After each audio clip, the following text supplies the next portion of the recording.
Bahkan Dan Gus Dur mengubah nama Irian Jaya menjadi Papua. persis, Ya. Gus Dur mengubah nama Irian Jaya menjadi Papua. Gus Dur juga mendukung pelaksanaan Kongres Rakyat Papua dengan menyumbang secara pribadi sebesar 1 miliar rupiah. Waktu itu 1 miliar sangat besar. Apa yang terjadi dengan pengibaran bendera, dengan perubahan nama Irian menjadi Papua, dengan dibolehkannya orang Papua menyanyikan lagu Hai Tanahku Papua, adalah justru Papua merasa menjadi semakin dekat dengan Republik. Justru kekhawatiran bahwa Papua akan lepas menjadi negara sendiri tidak terjadi. Iya, jadi sebenarnya kita ingin partai lokal ini mengakomodir semua kepentingan politik dan golongan yang ada di Papua gitu. Ya kalau bisa kan kita mengakomodir semua pandangan, apakah OPM atau ULMWP atau gerakan-gerakan yang lainnya berseberangan di NKRI, kita bawa dalam forum partai politik lokal yang nanti pertarungannya di secara politik meja perundingan di diplomasi di dewan gitu di bidang legislasi. Jadi tidak ada pertarungan secara fisik. Jadi kalau ada Sumatera Utara Tapanuli ingin membuat daerah otonomi baru atau provinsi baru itu tidak boleh. Atau misalnya di Jawa Barat ingin Kabupaten Bogor ingin menjadi provinsi baru itu ditolak semua wilayah. Tapi tiba-tiba Papua seperti dipaksakan oleh Jakarta.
Ya, sobat era sekalian, assalamualaikum warahmatullahi wabarakatuh. Sobat era sekalian, jumpa lagi kita di channel yang keren ini.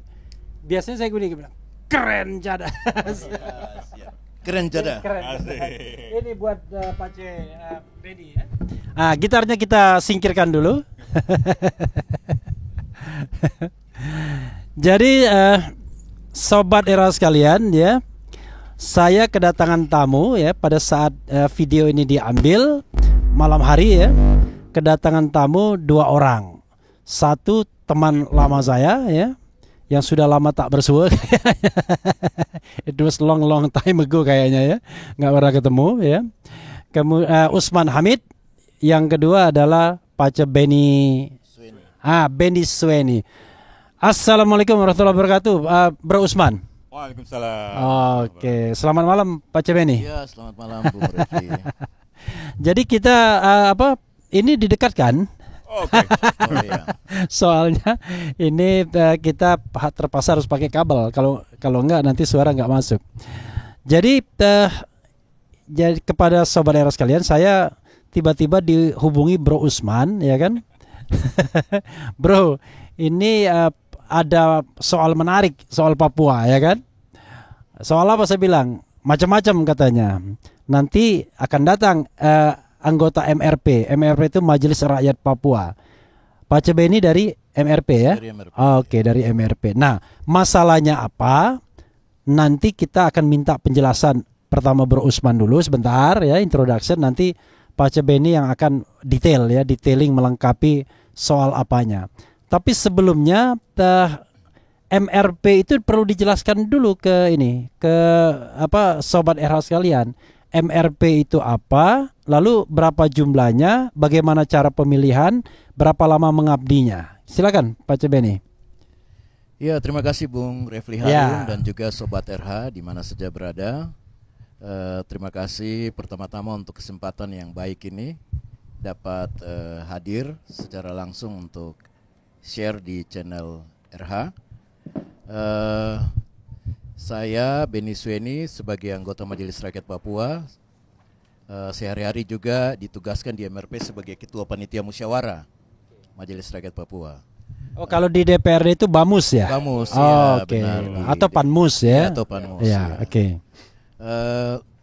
MRP sendiri adalah lembaga representasi kultural orang asli Papua yang dibentuk ke kamera Pak Cebeni biar gantengnya kelihatan. Oh, siap. Ya, jadi Majelis Rakyat Papua ini dibentuk berdasarkan Undang-Undang Otonomi Khusus Papua. Kalau secara detailnya Undang-Undang nomor 21 tahun 2001 ya, tentang otonomi khusus bagi Provinsi Papua. Di dalam pasal 5 undang-undang tersebut dengan jelas mengamanatkan bahwa MRP dibentuk dalam rangka pelaksanaan otonomi khusus di Provinsi Papua. Jadi Bung Refli, dalam bentuk dan susunan pemerintahan di Provinsi Papua ada 3 lembaga yang bertanggung jawab di Provinsi Papua, yaitu yang pertama DPRP, DPR itu Dewan Perwakilan Rakyat Papua. Sebagai badan legislasi. Yang dipilih secara langsung. Yang dipilih secara langsung dalam pemilihan umum. Oh, tapi ada tambahan kalau tidak salah. Tambahan 1/4 kursi. Oke, berapa? 1/4 kursi. Jadi jumlahnya 14 kursi. Oke, 14 kursi ya. Oke. Dari semua? Dari 56 kursi yang ada. Jadi 56 kursi itu 14 kursi diperuntukkan untuk penunjukan. Angkat ya. Iya, oke, pengangkatan. Oke. Kemudian pemerintah provinsi sebagai badan eksekutif. Oke. Gubernur ya, dipimpin gubernur. Kemudian dalam rangka menjalankan otonomi khusus di Provinsi Papua, maka dibentuklah Majelis Rakyat Papua. Sebagai representasi kultural orang asli Papua yang mempunyai wewenang tertentu dalam rangka penghormatan terhadap adat dan budaya, kemudian melaksanakan dukungan kepada perempuan dan juga kerukunan umat beragama di Papua. Ya. Jumlahnya berapa MRP? Jumlah MRP ada 51 orang yang terdiri dari 17 anggota di Pokja Adat, 17 anggota Pokja Perempuan dan 17 anggota di Pokja Agama. Yang menunjuk mereka? Yang menunjuk mereka itu mereka dipilih dari masing-masing kelompok ya. Jadi kalau perempuan dipilih dari kelompok perempuan gitu. Dari 5 wilayah adat yang ada di Papua. Juga adat juga. Dari Pokja Adat itu dipilih dari kelompok adat dari 5 wilayah adat di Provinsi Papua. Sedangkan agama itu dipilih atau ditunjuk dari sinode-sinode atau lembaga-lembaga gereja yang sudah lama tumbuh dan melayani di Papua. Oh, jadi kelompok perempuan, kelompok adat, kelompok agama? Kelompok agama, iya. Oke, 3 kelompok itu ya? Oke. Masing-masing 17 anggota. Oke, itu gambarannya Sobat Eros sekalian. Nah, sekarang apa masalahnya? Saya mau highlight dari Bro Usman. Dan harus dijelaskan, Bro Usman ini siapa? Sehari-hari Direktur Eksekutif Transitional Justice. Apa? Amnesty International. Oh sorry, dulu di International Center for Transitional Justice. Oh betul. Iya ya, jadi sekarang di Amnesty International Indonesia. Bukan amnesti pajak ya. Bukan pajak amnesti. Silakan Bro Usman. Iya, saya. Dan kaitannya dengan Amnesty Internasional. Oke, tentu saja. Iya. Oke. Pertama, saya sebenarnya merasa Bro Usman ke sana, Bro Usman. Saya ini merasa Pak Beni dan Bung Refli ini sudah cukup berdua saja. Tapi tadi siang Pak Refli bilang, Bro harus hadir juga. Oke lah, kalau begitu kita hadir juga, sekedar menjadi pemain figuran sebenarnya. Nah, saya sejak awal reformasi merasa bahwa agenda politik untuk desentralisasi pemerintahan itu sangat penting. Jadi dulu kita berhadapan dengan pemerintahan yang otoriter, salah satunya karena pemerintahannya sangat terpusat, sangat tersentralisir gitu ya. Karena itu kami sebagai mahasiswa waktu itu ingin mendesentralisasi, melakukan dulu beliau ini mahasiswa Trisakti. Betul sekali. Ketua BEM ya? Ketua waktu itu masih Senat Mahasiswa, belum BEM. Ketua Senat Mahasiswa ya. Ya. Nah, apa yang terjadi hari ini dengan Undang-Undang Otonomi Khusus yang baru, yaitu nomor 2 tahun 2021, adalah kemunduran reformasi itu. Jadi saya bisa katakan begini, 2001 di era Gus Dur dan di era Megawati sebenarnya ada jalan tengah dalam memecahkan konflik politik antara Jakarta dengan Papua. Papua ingin merdeka, Jakarta ingin tetap Papua menjadi bagian integral dari Indonesia. Nah, Gus Dur mendorong satu proses yang saya kira sangat baik bersama Ibu Mega, yaitu dengan jalan tengah otonomi khusus ini. Orang Papua ingin mengibarkan bendera bintang kejora, diperbolehkan. Orang Papua ingin menyanyikan lagu Hai Tanahku Papua yang tadi sempat kita nyanyikan sebelumnya. Jadi dari Hai Tanahku Papua. Okay. Itu dibolehkan oleh Gus Dur. Bahkan Gus Dur mengubah nama Irian Jaya menjadi Papua. Persis. Ya. Gus Dur mengubah nama Irian Jaya menjadi Papua. Gus Dur juga mendukung pelaksanaan Kongres Rakyat Papua dengan menyumbang secara pribadi sebesar 1 miliar rupiah. Waktu itu 1 miliar sangat besar. Nah, apa yang terjadi dengan pengibaran bendera, dengan perubahan nama Irian menjadi Papua, dengan dibolehkannya orang Papua menyanyikan lagu Hai Tanahku Papua adalah justru Papua merasa menjadi semakin dekat dengan Republik. Justru kekhawatiran bahwa Papua akan lepas menjadi negara sendiri tidak terjadi. Bahkan kalau jadi saya mau nakal begitu Pak Beni ya. Nanti takutnya bilang Pak Beni enggak bilang. Oh enggak. Oke, silakan Bro. Jadi esensi kemerdekaan kan sebenarnya juga bisa dilihat secara esensial, secara substansial gitu ya. Bahkan dulu Muhammad Hatta pernah mengingatkan kalau kita mau membentuk republik dengan mengambil Papua, hati-hati kita bisa menjadi imperialis.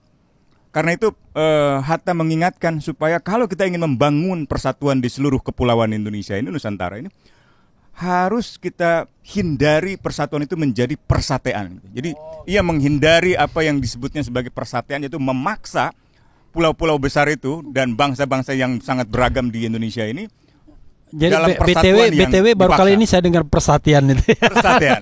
Luar biasa. Terus di Kompas itu dan itu saya kira pandangan Muhammad Hatta yang sangat menarik, seorang sosialis demokrat di antara para pendiri Republik ini. Nah, kembali ke soal Undang-Undang Otonomi Khusus di masa Gus Dur, seluruh hak-hak politik orang Papua, hak-hak sipil orang Papua untuk mendirikan organisasi, bahkan untuk mendirikan partai politik lokal itu diberikan.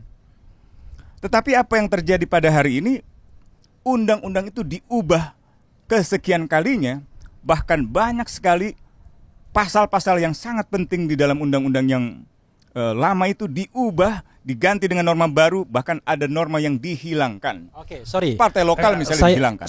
Saya harus flashback sedikit karena sobat era sekalian ini kan belum tentu pengetahuannya setara. Jadi undang-undang itu disahkan pada tahun 2001. Pada tahun 2001. Nomor 21 ya? Nomor 21 tahun 2001. Zaman Gus Dur. Zaman Gus Dur, zaman Mega. Jadi diproses di zaman Gus Dur, disahkan di zaman Mega. Oke, karena Gus Dur di-impeach ya 2001 pada bulan itu. Juli. Ya, Juli. Nah, kemudian itu sudah berubah berapa kali, Bro? Berubah 2 kali. 2 kali. Perubahan pertama tahun 2008. Yang kedua tahun 2021, tahun lalu. Tahun lalu. Nah, oke. Esensi yang hilang apa? Misalnya pertama, pasal 28 tentang partai politik. Apa yang Parlok ya? Parlok sebenarnya. Parlok. Meskipun di situ tidak dikatakan partai lokal, tetapi jelas yang dimaksud adalah partai lokal. Kenapa? Karena kalau itu dimaksud adalah peraturan partai politik seperti partai-partai lainnya di Indonesia, menjadi tidak masuk akal. Orang Papua nggak akan mungkin memenuhi persyaratan partai politik secara nasional, toh harus lebih dari separuh provinsi, 3/4 kabupaten. Dan lagian juga tidak diatur di situ. Lagian tidak diatur di situ. Nah, aturan itu hilang. Padahal aturan itu menginspirasi Aceh ketika membuat perjanjian damai antara Gerakan Aceh Merdeka dengan Jakarta, dengan pemerintah pusat, dengan menyalurkan partai politik lokal di Aceh, sehingga Gerakan Aceh Merdeka, kalau di Papua, organisasi Papua Merdeka, di Aceh, GAM menjadi partai politik dan menjadi kekuatan politik, bertransformasi ke dalam kehidupan politik, tidak lagi memberontak secara bersenjata, dan akhirnya sekarang ikut terlibat dan ikut berpartisipasi di dalam pemerintahan. Bahkan jadi beberapa partai politik. Jadi beberapa partai politik, dan itu kan satu hal yang akhirnya menghentikan seluruh konflik bersenjata di Aceh. Gitu. Nah, kita ingin itu terjadi di Papua gitu. Tapi sayangnya ketika di Aceh dilaksanakan partai lokal itu, di Papua tidak bisa dilaksanakan, bahkan normanya dihapus gitu. Yang itu kedua, yang perubahan kedua ya? Perubahan kedua. Oke, perubahan kedua. Yang kedua adalah pasal yang paling fundamental juga, ada pasal 76. Jadi untuk memastikan hak-hak orang asli Papua ini dilindungi, maka Undang-Undang Otsus di masa Gus Dur dan Mega itu memberikan mandat kepada Majelis Rakyat Papua sebagai lembaga representasi kultural orang asli Papua. Tugasnya apa? Salah satunya adalah memberikan misalnya pertimbangan atau persetujuan terkait dengan calon atau bakal calon gubernur. Yang dan harus pejabat tinggi, harus asli Papua. Yang harus orang asli Papua. Atau dalam hal lain, dalam konteks pasal 76 yang tadi saya sebutkan adalah dalam konteks pemekaran Papua menjadi provinsi-provinsi. Pasal ini jelas mengatakan bahwa pemekaran Papua menjadi provinsi-provinsi harus dilakukan atas persetujuan MRP. Pemekaran ya? Pemekaran. Kenapa? Karena itu harus ada pertimbangan kesatuan sosial budaya, sumber daya manusia, apakah siap atau tidak, perkembangan ekonomi, serta dinamika sosial di dalam masyarakat. Nah, dalam perubahan kedua yang sekarang, pasal itu sekilas tidak berubah, tapi ditambahkan ayat berikutnya bahwa pemerintah dan DPR di Jakarta dapat juga melakukan pemekaran provinsi. Artinya ada dua pihak. Ada dua pihak, lalu yang untuk setara, apa pihak yang pertama itu? Artinya pertimbangan dan persetujuan MRP tidak lagi diperlukan. Dan itu membuat orang-orang asli Papua merasa tidak lagi memiliki otonomi gitu. Artinya kalau misalnya MRP ingin bersetuju bisa mekar, tapi kalau DPR setuju bisa mekar juga. Sekarang kondisinya begitu. Kalau dulu kalau MRP bilang tidak. Kenapa? Karena MRP lah yang merupakan representasi kultural orang asli Papua, mewakili tokoh-tokoh adat, mewakili agama, dan mewakili perempuan. Itu penting sekali di dalam Undang-Undang Otonomi Khusus Papua. Dan sekarang pemerintah seperti memaksakan setelah Undang-Undang perubahan kedua itu tidak dilakukan dengan partisipasi dan konsultasi rakyat Papua, termasuk MRP. Bahkan pemerintah sekarang melaksanakan undang-undang itu dengan mengenalkan 3 RUU yang baru untuk daerah otonom baru. Daerah provinsi baru, pemekaran provinsi baru. Pertama Papua Tengah, kedua Papua Pegunungan Tengah, dan yang ketiga adalah Papua Selatan. Nah, 3 provinsi ini sama melalui sekali undang-undang, melalui RUU yang baru, RUU inisiatif DPR yang disahkan. Sudah disahkan? Sudah disahkan sebagai RUU inisiatif. Sebagai RUU inisiatif. Akan dikejar pengesahannya sampai bulan Juli ini, masa akhir dari dan sidang. Bisa malam hari itu pengesahan. Nah, itu bukan hanya bisa malam hari, bisa juga hari libur gitu kan. Bukan hanya di DPR, bisa saja di gedung-gedung hotel. Nah, itu yang kita coba yakinkan kepada para pimpinan partai politik. Kita bertemu dengan Ketua Umum PKB, Ketua Umum P3, Ketua Umum Golkar, Ketua Umum PAN, Presiden PKS gitu. Jadi kita ketemu Pak Suharto Monoarfa, Pak Muhaimin Iskandar, Pak Erlangga Hartanto, Pak Zulkifli Hasan, Pak Ahmad Saiku. Kita bertemu dengan Pak Mahfud MD supaya mengingatkan agar Pak Mahfud MD dari PKB. Itu Pak Mahfud kita harus tanya calon ketum PKB kayak. Nah, tapi esensinya adalah kita ingin agar undang-undang itu ditinjau kembali dan seluruh rencana daerah otonomi baru itu ditunda atau dibatalkan. Sekedar mengingatkan sahabat daerah sekalian, Provinsi Irian Jaya itu pernah dimekarkan menjadi 3. Irian Jaya, kemudian Irian Jaya Barat, dan Irian Jaya Tengah, Irjateng, Irjabar, dan Irja sendiri. Tapi undang-undang pemekaran tersebut di judicial review di Mahkamah Konstitusi pada tahun 2003-2004. Yang dikabulkan itu adalah Irian Jaya Barat karena dianggap sudah strukturnya sudah terpenuhi, maka ya sudah kadung. Betul. Tapi Irjateng bisa dicegah. Ya. Nah, kemudian Gus Dur sudah mengganti namanya, tidak lagi Irian Jaya, tapi sudah Papua dan Papua Barat. Otsus berlaku juga di Papua Barat ya? Betul. Dengan sendirinya ya? Dengan sendirinya. Oke, Bro Usman, saya ingin ke Bro Benny. Saya panggil Bro aja lah ya, biar nasional ya kan? Jangan terlalu lokal ya kan? Gitu. Bung. Jadi kalau Bung bisa jadi presiden nih kalau Bung ya. Jadi Bung Benny ya. Lalu apa keberatan selain yang sudah disampaikan oleh Bro Usman tadi terhadap perubahan-perubahan yang terjadi sehingga Bung Benny dan teman-teman mengajukan judicial review ke Mahkamah Konstitusi. Sekalian dijelaskan materi apa saja yang di judicial review dan maunya apa. Begitu, silakan. Iya, terima kasih Bung Refli. Jadi Sobat RH sekalian, kalau kita lihat pelaksanaan otonomi khusus selama 20 tahun, ini sama sekali ada 24 kewenangan yang diatur dari pasal 1 sampai 79. Itu kita sudah identifikasi ada 24 kewenangan dan hanya 4 kewenangan atau karakteristik yang terlaksana selama 20 tahun ya. Jadi yang pertama adalah pengangkatan 1/4 kursi di DPRP. Oke, ini 24 kewenangan di Otsus ya? Di Otsus ya. Dan hanya 4 yang terlaksana selama ini. Selama ini, iya. Ya, pertama yang tadi saya sebutkan bahwa pengangkatan 1/4 kursi di DPRP. Yang kedua adalah pembentukan MRP.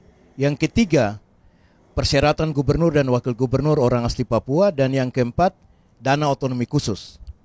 Nah, sedangkan kewenangan-kewenangan yang lain seperti pembentukan simbol, bendera, lambang daerah itu sama sekali tidak terlaksana gitu.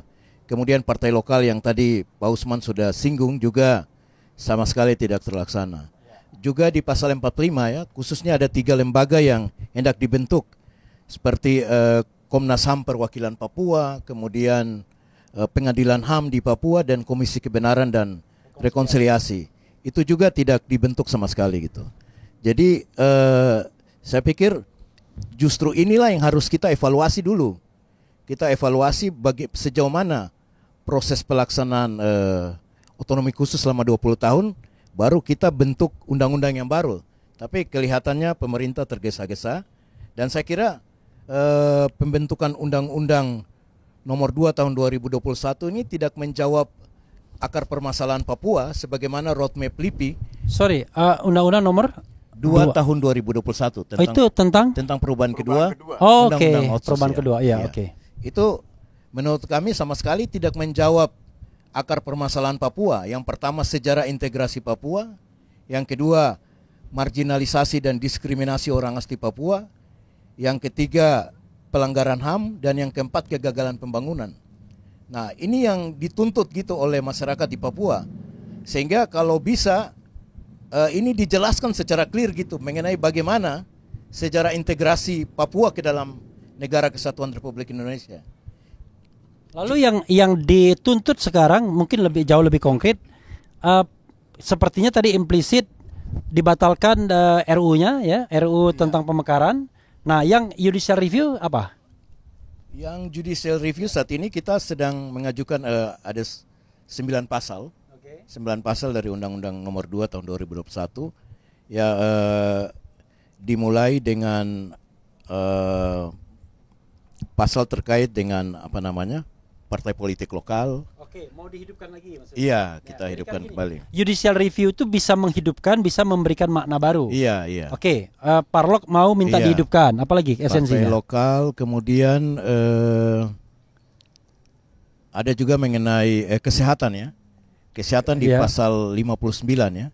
Oke, itu soal tentang, apa esensinya? Esensinya kesehatan itu harus diberikan secara cuma-cuma dan gratis. Oke, apalagi masyarakat. Ya. Kemudian yang ketiga badan khusus. Ada pembentukan badan khusus yang diketuai atau dikepalai oleh wakil presiden gitu. Iya, Nah, itu dihilangkan. Iya, ini bukan. Jadi itu ada badan baru dibentuk Iya. di bawah wakil presiden. Iya. Nah di situ otonomi hilang lagi. Kalau kita mau memberikan otonomi, mestinya diserahkan saja seluruh penilaian pemerintahan kepada. Jadi di dalam perubahan yang kedua ada Ya. badan baru. Ada badan baru. Nah itu maunya minta dihilangkan. Itu juga dihilangkan. Dihilangkan. Oke, itu baru 3. Apalagi esensinya? Pemekaran. Iya, pemekaran ya. Pemekaran Pasal 76 dikembalikan itu. kepada MRP. Iya, persis. Anunya Iya. apa? Jadi satu-satunya Ya, proses satu-satunya pemekaran hanya institusi. melalui MRP. Ya. 4, 5? Kemudian pasal 77 ya. Ya. Perubahan undang-undang Otsus Ya. hanya melalui MRP gitu. Oke, perubahan Atas usulan. usulan rakyat Ya, Papua. 5. Betul. Seperti Aceh juga ya. Iya. 6 kalau masih ingat. 6 Pengangkatan DPRK. pengangkatan DPRK ya. Oke. Iya. DPRK itu kabupaten kota. Iya, DPRK itu kabupaten kota. Iya, jadi selama ini nggak ada yang diangkat. Iya, selama ini tidak ada yang diangkat. Nah, Jadi maunya ada pengangkatan juga seperti tingkat provinsi. Tidak. Kita ingin memperjelas konsep otonomi pemerintah. Iya. Dalam konteks itu kan pemerintah mengklaim bahwa perlu ada pengangkatan, tetapi Oke. tanpa memperhatikan kondisi demografi Papua dan Papua Barat, Iya. itu bisa berbahaya. Oke. Nah, misalnya begitu. Jadi Artinya mau dihilangkan pengangkatannya. itu yang sedang kita minta ujikan oleh MK, dan kita Oke. berharap bahwa ada keseimbangan antara affirmative action, Oke. tindakan afirmasi, Iya. dengan persamaan hak di hadapan hukum dan pemerintahan. Jadi Oh. ada proses pemilihan umum Ya. di Papua dalam konteks pemilihan atau penentuan anggota DPR di Iya. tingkat kabupaten dan Iya. kota. Tetapi untuk wilayah seperti Papua Barat misalnya, Iya. atau wilayah-wilayah di mana OAP-nya minoritas atau Iya. jumlahnya jauh lebih sedikit Oh, apa itu daripada apa? Organisasi? orang Oh, asli orang Papua. Kalau fans Iwan Fals kan ya. Oh iya. Oh Kalau ini AP. OAP gitu. Oke. Nah, jadi mungkin Pak Beni bisa lanjut lagi tadi. Oke, silakan. Iya, jadi sebenarnya kita inginkan agar proses pemilihan terhadap orang asli Papua itu dilaksanakan secara langsung gitu. Jadi bukan dalam proses pengangkatan itu sendiri. Oke. Itu yang ke-6 ya. Iya. Oke, yang ke-7 esensinya apa? Yang ketujuh, Kalau nggak ingat berarti nggak penting itu. kayaknya itu pasal-pasal Oke, ya. pengikut gitu. Tapi dari semua itu yang saya tangkap adalah soal pemekaran, ya kan? Ya, paling sentral sepertinya karena itu akan ya katakanlah mensatenisasi Papua jadinya ya. Bahkan menseparatiskan sejumlah kabupaten. Iya. Kalau sekarang MRP dan Gubernur Papua serta DPR Papua itu membawahi administrasi pemerintahan di 28 kabupaten, Iya. maka dengan pemekaran Papua menjadi provinsi-provinsi, Papua Tengah, Papua Pegunungan Tengah, dan Papua Selatan, itu setidaknya 18 kabupaten lepas dari Provinsi Papua. Oke. Dan bahkan dikembangkan lagi menjadi lebih dari 20 kabupaten. Nah, Amnesty, sekarang saya mau sedikit jawab Amnesty International. Amnesty International dalam laporan terbarunya, ini tentang perburuan emas. Ini tentang situasi hak asasi manusia di Intan Jaya. Ya. Di mana? Tapi kita nggak sebut nama ya, trauma soalnya kalau sebut nama. Kita sebut hobinya aja. Jadi ini adalah laporan tentang situasi hak asasi manusia di Intan Jaya terkait dengan rencana penambangan emas di Blok Wabu. Blok Wabu ini di Gunung Hitadipa, di Sugapa. Begitu Blok Wabu langsung gemeter saya.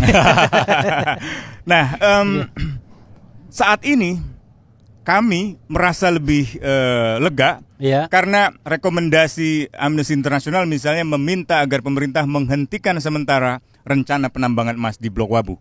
Dan Gubernur juga mengeluarkan surat pada 18 Februari yang lalu untuk meminta Menteri ESDM, Energi dan Sumber Daya Mineral, untuk menghentikan rencana penambangan itu karena kondisi keamanan di Intan Jaya tidak kondusif. Nah, tidak kondusifnya juga ditunjukkan oleh laporan Amnesty International terkait dengan belasan kasus pembunuhan di luar hukum yang tidak ada proses hukumnya, termasuk juga kekerasan dan juga penambahan itu unlawful killing ya. Unlawful killing, arbitrary detention, penahanan sewenang-wenang. Kemudian kekerasan secara umum gitu ya, termasuk penambahan jumlah pasukan militer di sana. Jadi dari mulai 2 pos militer di tahun 2019 bulan Oktober sampai menjadi 17 pos militer di 2021. Nah, kami khawatir kalau pemekaran provinsi Papua ini misalnya dipercepat, dipaksakan tanpa ada pertimbangan dan persetujuan dari MRP, Ya. DPRP, dan gubernur, Ya. mungkin surat keputusan gubernur yang meminta penghentian rencana penambangan emas di sana bisa saja tidak lagi berlaku. Bisa saja dianulir oleh gubernur yang baru yang membawahi Intan Jaya di mana Blok Wabu itu berada, yaitu Gubernur Papua Tengah. Nah, ini yang saya khawatirkan, dan saya kira kita ingin mengingatkan pemerintah bahwa menjelang pemilu sekarang ada banyak agenda yang harus Blok disiapkan. Wabu ini nanti kalau dia dimekarkan masuk Papua Tengah ya? Papua Tengah, dia ada di Intan Jaya. Oh, itu memang ada kepentingannya banyak banget. Banyak banget. Itu Oke. kalau kita Tapi nggak lanjutkan diskusi ini bisa nggak dekat Australia itu kan? Enggak, itu di atas Mimika dikit itu. Oke. Kalau di Papua Soalnya itu kalau ya. dekat-dekat Australia ngeri-ngeri sedap.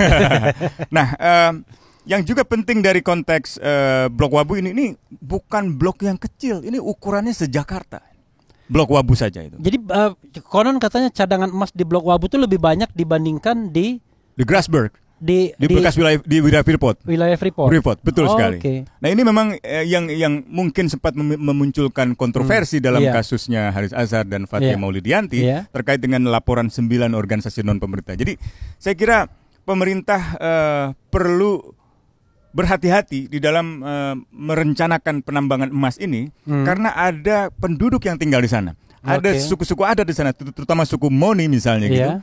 Setidaknya pemerintah melakukan 3 hal yang kami minta. Pertama, menginformasikan kepada masyarakat adat di sana, termasuk kepada MRP, tentang keberadaan deposit cadangan emas di sana. Yang kedua, mengkonsultasikan. Kalau pemerintah berencana melakukan eksplorasi atau eksploitasi, mereka perlu dimintai pendapat. Apakah mereka punya pendapat terkait dengan rencana penambangan itu? Apakah itu terkait kerusakan lingkungannya, dampak lingkungannya, dampak ekologisnya, dampak terhadap kebun-kebun mereka, dan seterusnya. Dan yang ketiga ini adalah pertanyaan kecil aja. Emas itu kalau nggak ditambang-tambang itu nggak ada masalah ya? Nggak rusak dia? Sekarang ini yang berkembang di Papua itu kan tambang ilegal. Tambang ilegal gitu. Nah, peti-peti. Peti itu penambangan ilegal pelimbangan apa gitu. Istilahnya peti kalau di Kalimantan Selatan. Oh gitu, peti. Iya. Peti bisa berarti juga kecil. Nah, tetapi ini satu hal yang saya kira harus dilakukan secara hati-hati ya. Pemerintah harus menginformasikan, mengkonsultasikan, dan meminta persetujuan dari orang asli Papua. Setidaknya melalui MRP, melalui gubernur, dan juga melalui DPR Papua. Karena dalam konteks penambangan saya kira rekomendasi itu mutlak diperlukan dari seorang gubernur. Jadi kalau ketika gubernur misalnya menolak untuk mendukung atau memberikan rekomendasi terkait dengan izin usaha pertambangan wilayah khusus, sebaiknya itu dipenuhi, dipatuhi. Kalau tidak, itu akan timbul begitu banyak masalah di kemudian hari. Saya ingin ke Bro Benny ya, Bung Benny, tanya dari hati ke hati. Ya kan? Saya mau kita kuliti satu-satu isu dan sikap MRP itu apa yang sudah diambil. Kalau memang sikap MRP belum ada, sikap Bung Benny pribadi. Artinya jangan kita salah kan? Oke. 1, mengenai pemekaran. Pemekaran menjadi Papua Tengah dan Pegunungan Tengah serta Papua Selatan. Apa sikap MRP dan kalau nggak ada apa sikap Bung Benny? Sikap MRP saat ini adalah meminta pemerintah menunda proses pembahasan 3 RUU tersebut sampai keputusan judicial review di Mahkamah Konstitusi. Sehingga karena memang kita melihat bahwa sebenarnya kapan dimajukan judicial review-nya? Judicial review itu bulan Agustus tahun 2021 yang lalu. Kita sudah mendaftar dan sidang sudah. Mudah-mudahan bisa diselesaikan sebelum 2024. Iya, mudah-mudahan sebelum Juli lah. Kadang-kadang MK itu lupa dia memutuskan itu. Jadi Bung Refli, ini sebenarnya kalau kita bicara di pasal 76 itu kan yang di Undang-Undang 2 tahun 2021 ini jadi ambigu gitu. Karena kalau melaksanakan ayat 2 di mana DPR dan pemerintah yang melakukan pemekaran atau pembentukan DOB, maka sama saja dengan Undang-Undang 23 tahun 2014 di pasal 33 dan seterusnya tentang pemekaran. Nah, mengapa pemekaran harus dimasukkan dalam Undang-Undang Otsus kalau tidak ada yang khusus gitu? Itu kan kita sudah paham bahwa intinya MRP ingin mengatakan bahwa itu harusnya eksklusif MRP, kan gitu. Benar sekali ya. Benar. Tapi MRP dan DPRP. Cuma yang ingin saya tanyakan adalah sikap dasar dari MRP atau masyarakat Papua itu pengen dimekarkan atau enggak sih? Kira-kira gitu. Sebenarnya terlepas dari kewenangan. iya, sebenarnya mayoritas masyarakat Papua menolak pemekaran. Oke. Mengapa? Karena pertanyaan kita yang besar adalah pemekaran ini untuk siapa? Contohnya, kalau kita bicara pemekaran, harusnya ada jaminan bahwa orang asli Papua terpenuhi hak-hak dasarnya di provinsi-provinsi yang akan dimekarkan. Contohnya, Provinsi Papua Selatan, kalau kita bicara di DPRD Kabupaten Merauke ya, itu ada 30 kursi, 27 kursi diisi oleh orang non-Papua, dan 3 kursi hanya diisi oleh orang asli Papua. Oh, di Merauke? Di Merauke, iya. Orang Papua jadi Papua Nugini jangan-jangan. Oh, iya. Jadi, Bung Refli, kalau Iya. kita katakanlah ini terlaksana ya undang-undang. Iya. Kemudian DPRK ini ada 1/4 kursi. Iya. Berarti di Merauke ada tambahan 7 kursi untuk orang asli Papua. Iya. Berarti dari 37 kursi di DPRD Merauke akan ada orang asli Papua itu 10 orang saja. Sedangkan Oke. 27 orang tetap orang non-Papua. I see. Lalu ya pemekaran ini Nah, untuk siapa, sekarang Pak? gini, sebelum saya tanya lebih lanjut, Bung Beni, nanti bisa ditambahkan Bro Usman ya. Definisi asli Papua itu apa? Kan karena saya tanya lagi, apakah orang yang lahir dan besar di Papua tapi tidak hitam dan tidak keriting itu bisa dibilang asli Papua? Sebaliknya, orang yang hitam dan keriting tidak lahir dan besar di Papua tapi berasal dari ayah dan ibu Papua bisa dibilang asli Papua. Itu clear dulu ini karena saya menganggap nggak clear tuh di undang-undangnya. Coba Iya. selama ini. Iya, kalau dalam undang-undang Otsus sebenarnya definisi orang asli Papua orang-orang yang berasal dari rumpun ras Melanesia. Oh, I see. Dan ada juga variabel satu yang ditambah, yang diangkat gitu. Oke. Tapi dalam pandangan MRP bahwa sebenarnya dari genealogis dari suku-suku yang ada di Papua sebenarnya menganut sistem kekerabatan patrilineal gitu. Oke. Jadi yang penting bapaknya orang asli Papua, mamanya mau orang asli Papua atau orang non Papua, ya tetap dia Papua. Oke, jadi saya ulangi sobat daerah sekalian, yang namanya asli Papua itu adalah yang berasal dari keturunan ras Melanesia dan itu dari garis keturunan bapak, ayah, sekali, karena benar. patrilineal ya. Atau orang-orang yang diangkat Iya. sebagai orang asli Papua, Iya, walaupun bukan dari ras Melanesia. Iya, tapi yang variabel itu sebenarnya sekarang sudah tidak diakui gitu. Oh, sudah tidak diakui. Secara faktual gitu. Soalnya Bro Usman pengen diangkat dan pengen jadi gubernur. Kalau diangkat badannya nggak apa-apa lah. Nah, tapi kalau itu saya kira saya menghormati orang asli Papua dan menurut saya tidak ingin jadi politisi atau pengusaha yang diangkat jadi OAP untuk membawa kepentingannya gitu ya. Biarkan saya di Jakarta aja Pak Ben. Iya, tapi hatinya Papua. Adanya Papua. Oke. Rambut saya Rupanya- tidak keriting, kulit saya tidak hitam, tapi hati saya keriting dan hitam untuk Papua. Oke. Jadi itu ya. Jadi biar kita clear itu yang namanya asli Papua. Jadi kalau pemekaran sebenarnya sikap dasar orang Papua menolak. Iya. Tapi MRP ingin mengatakan kewenangan itu harus kembali ke MRP dulu. Benar sekali. Satu. Berikutnya adalah isu mengenai Parlok, Partai Iya, Politik Lokal. Apa sebenarnya sikap dasar MRP atau sikap dasar masyarakat Papua dan kenapa dulu-dulu ya ketika peluang itu diberikan kok nggak bisa kebentuk seperti Aceh? Silakan Pak Ben. Iya, jadi sebenarnya kita ingin partai lokal ini mengakomodir semua kepentingan politik dan golongan yang ada di Papua gitu. Ya kalau bisa kan kita mengakomodir semua pandangan apakah OPM atau ULMWP atau gerakan-gerakan yang lainnya berseberangan dengan NKRI kita bawa dalam forum partai politik lokal yang nanti pertarungannya secara politik di meja perundingan di diplomasi di dewan gitu di bidang legislasi. Jadi tidak ada pertarungan secara fisik. Ya ini mencontohi Aceh ya. Oke. Di mana GAM kan menjadi Artinya satu partai. bayangan MRP dan masyarakat Papua Parlok itu bisa banyak, bisa Iya. satu, bisa banyak gitu ya. Betul. Tapi Partai Nasional kan juga tetap bisa ikut. Iya. Oke. betul. Jadi artinya begini Bung Refli. Jadi Iya. kita ingin ada di dalam pokoknya di dalam sistem pemilihan baik Dewan Perwakilan Rakyat Papua di provinsi dan di kabupaten kota itu melalui satu mekanisme yang namanya pemilihan.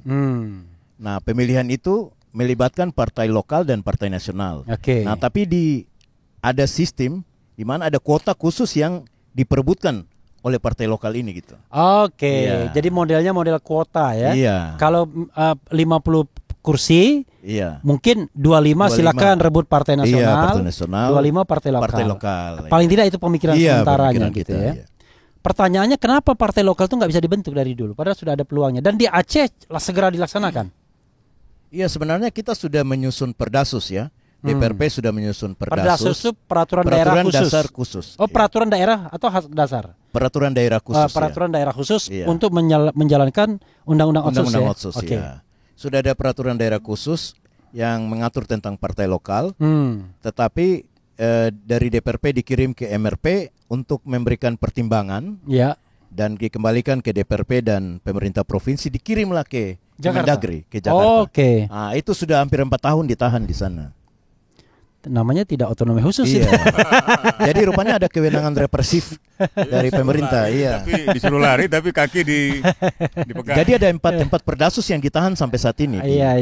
di Kemendagri. Apa saja itu, Bapak? Itu yang pertama ini Perdasus partai lokal. Oke. Kemudian yang kedua Perdasus orang asli Papua. Ya. Kemudian yang ketiga Perdasus tentang, saya agak lupa ingat ini.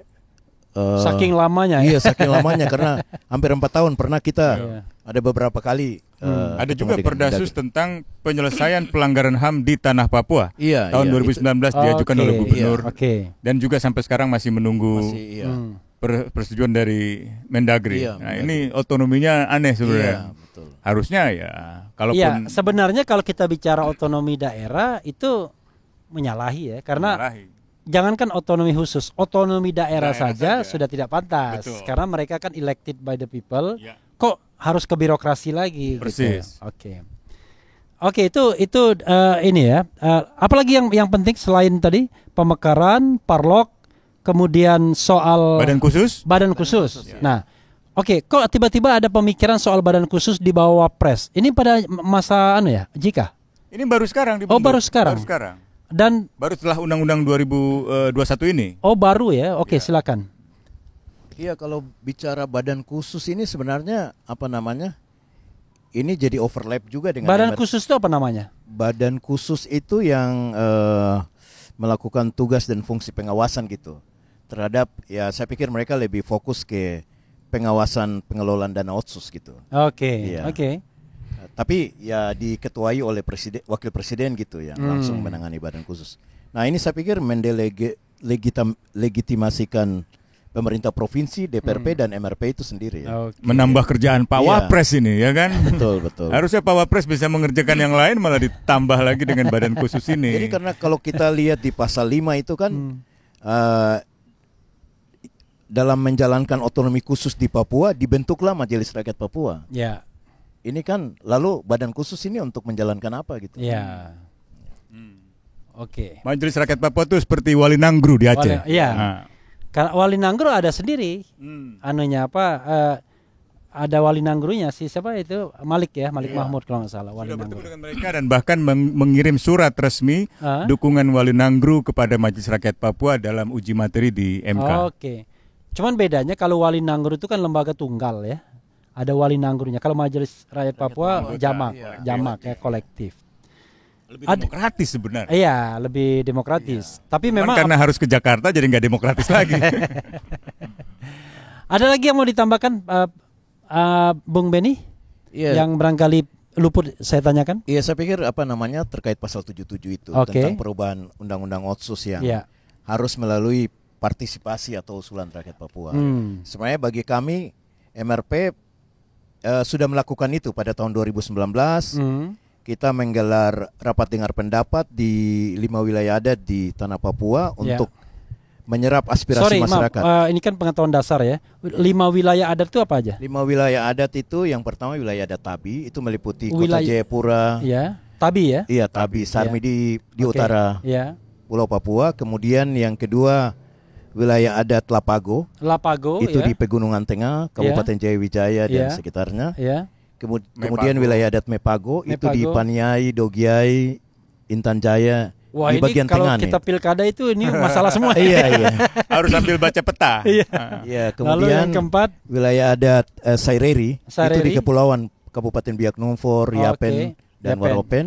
ya nanti pas ngeditnya tolong di 5 wilayah adat itu ditulis ya biar ada pengetahuannya. Yang kelima, Dan yang kelima wilayah adat Animha itu Animai. Animha Kabupaten Merauke. Animai. Animha. Oh, Animha. Atau orang sering sebut Ha-Anim. Oh, Anim, kalau ya. Anima itu bintang. Iya. Oke. Total 28 kabupaten kan, Pak Iya, Beni? 28 kabupaten dan satu kota. Satu kota. Satu Iya. kota Jayapura Iya, ya. satu kota Jayapura. Oke. Iya. Gimana teruskan tadi? Iya, jadi Konsultasi dan kita rapat dengar iya, pendapat. rapat dengar pendapat kita gelar untuk menyerap aspirasi masyarakat terkait perubahan Undang-Undang Otsus.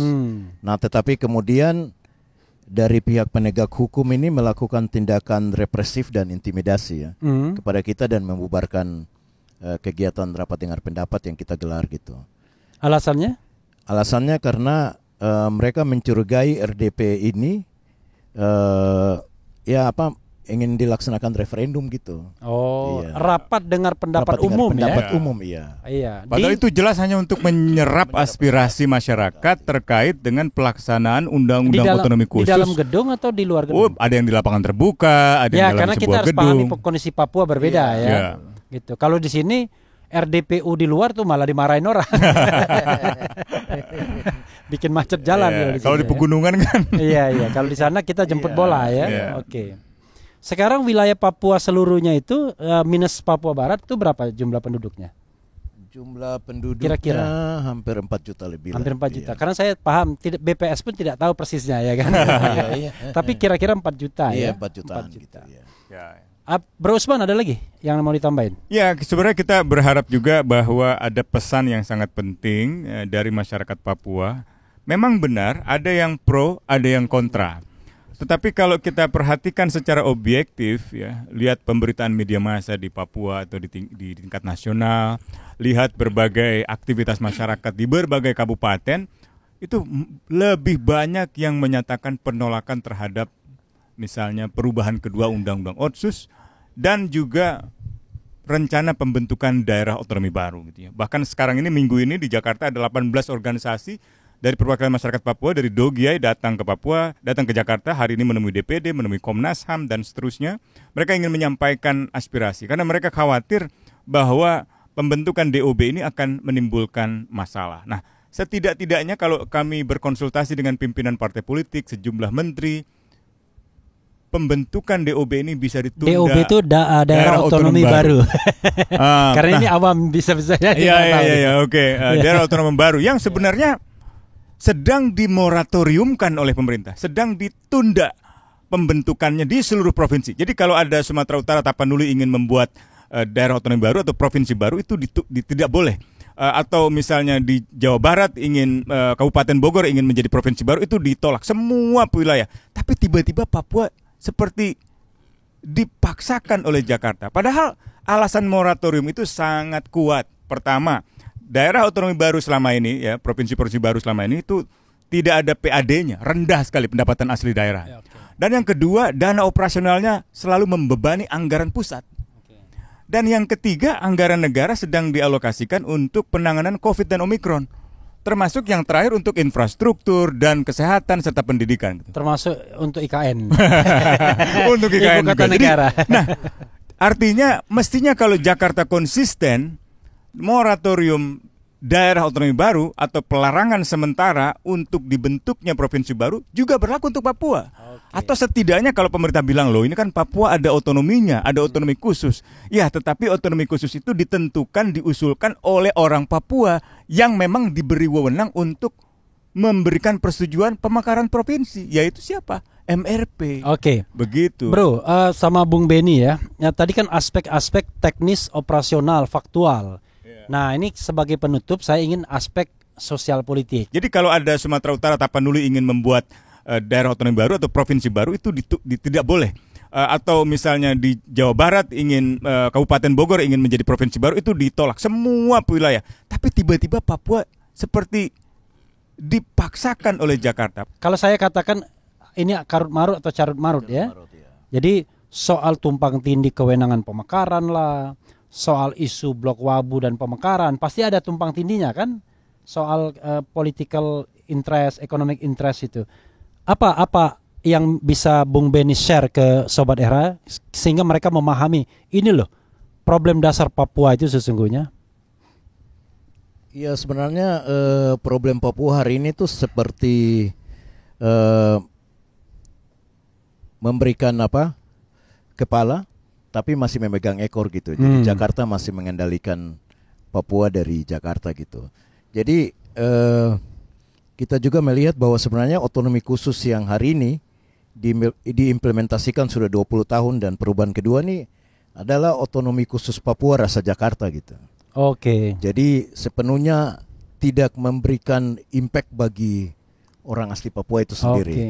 Karena Kalau kita bilang Papua rasa Jakarta, kita tidak akan dimarahin karena Jakarta itu kota, ibu kota. Iya, ibu kota. Bukan daerah. Iya, bukan daerah. Soalnya sekarang orang sensitif, ya kan? Iya.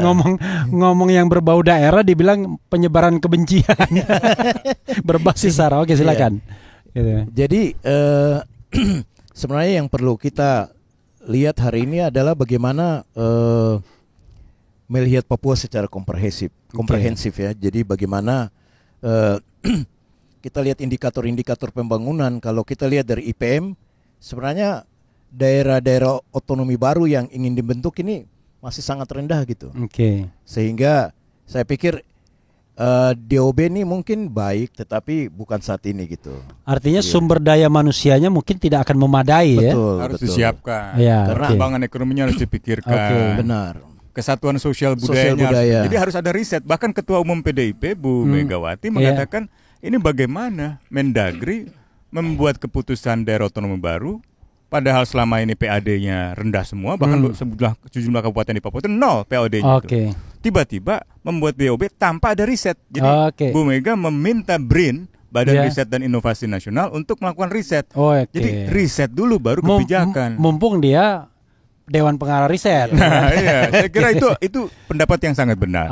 Karena kita juga melihat ya, pertanyaan kita saat ini adalah apa jaminannya orang asli Papua dapat keserap gitu sebagai ASN, sebagai anggota TNI Polri, sebagai pengusaha.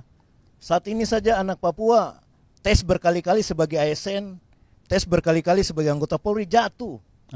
Apalagi di daerah otonomi baru. Kalau kita melihat IPM itu di angka lama sekolah itu 3-6 tahun ya. Bagaimana IPM itu indeks pembangunan manusia ya.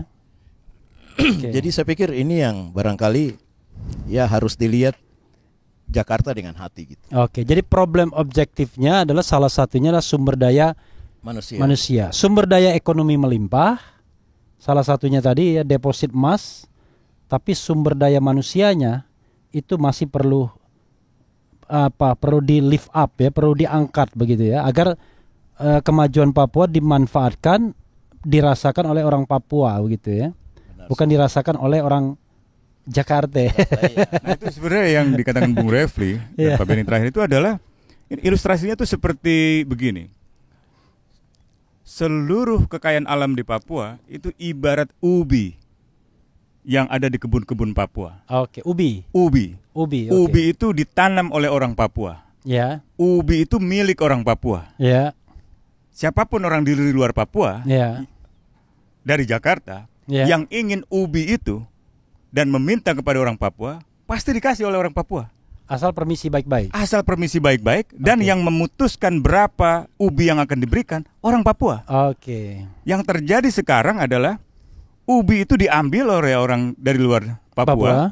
Bahkan kebunnya dianggap bukan milik orang Papua, diambil dengan berbagai cara. Jadi kalau ada investasi, kepentingan-kepentingan untuk mengambil lahan-lahan itu, kalau seandainya masyarakat adatnya menolak, ya, sejumlah oknum investor dan oknum aparat kemudian membuat masyarakatnya terbelah, atau membuat organisasi tandingan, atau membuat lembaga tandingan, atau membuat tokoh-tokoh tandingan yang diciptakannya, yang seolah-olah memberi izin pada pengambilan lahan itu. Nah, ini di pilkada saja pengalaman saya, Bro Usman, satu pihak menghadirkan kepala suku, tiba-tiba ada kepala suku yang lain. Nah, itu yang sebenarnya kita inginkan satu juga. pakai topi kepala burung, satunya pakai juga. Makanya. Jadi sebenarnya kepala suku atau bukan itu jangan hanya dilihat dari dia pakai cendrawasih atau Iya, tidak, iya. tapi lihat akar sosialnya di sana. Sama seperti Pak Presiden, kami juga ingatkan, Pak Timotius beberapa kali mengingatkan, MRP ingin agar Pak Timotius Bapak itu siapa? ketua MRP. Oh, ketua MRP, oke. Kami ingin agar Bapak Presiden misalnya ketika ke Papua sudah 11 sampai 14 kali setidaknya berkunjung ke kantor Majelis Rakyat Papua. Ini kan rumah rakyat. Nggak pernah? Belum pernah. Oh, sampai sekarang belum pernah? Sampai sekarang. Tapi Presiden mengatakan, oke, siap. Dalam kunjungan ke Papua yang akan datang, saya akan mampir ke Honai, ke rumah rakyat MRP. Gitu. MRP itu di Jayapura? Di Jayapura. Nah, oke. ini penting sekali supaya tidak terkesan bahwa Presiden disodorkan oleh orang-orang Papua dengan kepala burung, dengan cendrawasih gitu ya, atribut-atribut kepala suku. Selesai. Padahal sebenarnya pungut Bukan. di jalan begitu. Oh, Nah, oke. itu yang saya kira harus di pasar apa? Di pasar Pasar Hamadi, ya kan? Nah, tapi saya terakhir saya ingin garis bawahi pendapat dari sejumlah pimpinan partai dan menteri yang ditemui oleh MRP seperti Pak Soeharto Monoarfa, Pak Zulkifli Hasan, Muhaimin Iskandar, Pak Ahmad Saiku, Pak Erlangga, juga Ibu Megawati, yang mengingatkan bahwa DOB ini harus ada risetnya dan juga tundalah DOB ini setidaknya sampai setelah putusan MK, atau bahkan ada juga beberapa yang mengatakan tunda saja setelah pemilu gitu. Oke. Supaya tidak ada kisruh baru. Sekarang ini kan G20, tahun ini Indonesia punya hajat besar. Iya. Indonesia juga punya agenda IKN. Indonesia mempersiapkan pemilu yang akan datang ini yang sangat berat. Jadi sebaiknya kebijakan-kebijakan yang seperti ini yang menimbulkan semacam gejolak di daerah atau di Papua dihentikan dulu lah gitu. Bung Ben, ini kan kadang-kadang kalau kita bicara tentang soal Papua ini kan bukan hanya soal perilaku pusat Jakarta. Kadang-kadang kan juga masalahnya di elit lokal kan. Contoh misalnya mereka sudah 2 kali jadi bupati, kagak bisa lagi ya kan, kecuali ikut jadi gubernur kan. Di DOB yang baru itu. Ya di DOB yang baru kan begitu. Karena saya lihat ada tuh yang berambisi yang begitu, dia udah nggak bisa lagi. Nah, kadang-kadang kan tokoh-tokoh lokal juga bermasalah kadang-kadang. Gimana Pak Ben?